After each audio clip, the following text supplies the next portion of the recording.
Hi అండి, అందరికీ నమస్కారం అండి. నేనైతే గోంగూర పచ్చడి చేద్దాం అనుకుంటున్నాను. నిల్వ పచ్చడి అండి. గోంగూర ఒక 3 కట్టలండి. సింపుల్గా ఒక పావు కేజీ చేద్దాం అనుకుంటున్నాను, ఎక్కువ కాదు.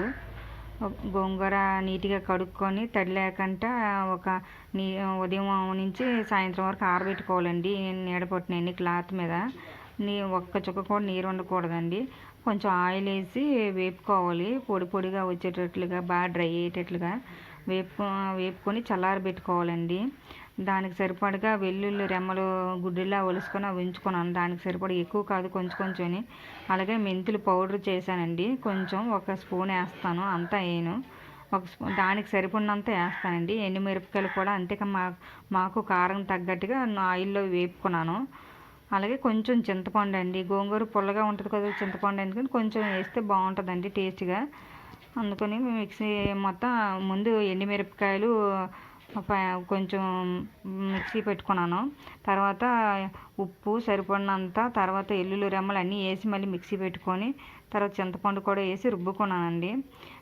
చింతపండు కొంచెం వాటర్లో వేసి ఉడకబెట్టాను. కొంచెం బాగా డ్రై అయిపోయిన తర్వాత ఇదిగోండి ఉడకబెట్టాను. బాగా డ్రై అయిపోయిన తర్వాత దాన్ని ఏమంచి చల్లారిన తర్వాత అది కూడా మిక్సీలో వేసుకున్నాను.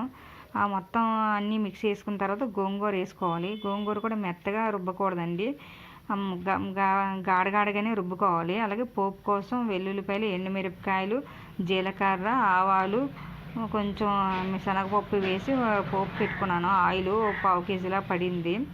అది చల్లారిన తర్వాత అన్ని చల్లారబెట్టుకోవాలి. ఆయిల్ కూడా అది పోపు కూడా బాగా చల్లారిన తర్వాత ఈ రుబ్బిన పచ్చడి ఏమో అందులో కలుపుకోవాలండి. పోపు వేసుకోవాలి. అంతేనండి, చాలా సింపుల్గా ఉంటుంది. చాలా టేస్ట్ కూడా బాగుంటుంది అండి. నిల్వ ఉంటుంది. ఫ్రిడ్జ్లో అయితే ఒక 6 నెలల వరకు నిల్వ ఉంటుందండి, బయట కన్నా. కానీ బయటనే నిల్వ ఉంటుందండి. ఆయిల్ మనం వాటర్ లేకుండా చేసాం కాబట్టి చాలా టేస్టీగా ఉంటుందండి. కొనుక్కునే కన్నా ఇది పావు కేజీ అనుకుని పావు కేజీకి ఎక్కువ వచ్చిందండి. ఒక 4 కట్టలకి నేను చాలా బాగుంది. టేస్ట్ కూడా చాలా బాగుంది. చాలా బాగా అనిపించిందండి టేస్ట్ అయితే. ఇప్పుడు కొంచెం ఆయిల్గా ఉంటుంది, కానీ కొంచెం నానిన తర్వాత ఇంకిపోద్దండి. ఆ మాత్రం ఆయిల్ కూడా ఉండదు, కొంచెం లైట్గానే ఉంటుంది తప్ప ఏం ఉండదు. పచ్చళ్ళకి ఆ మాత్రం ఆయిల్ లేకపోతే టేస్ట్ ఉండదు, నిలవ ఉండదు అండి. అందుకని ఆ ఆయిల్ పెట్టాను.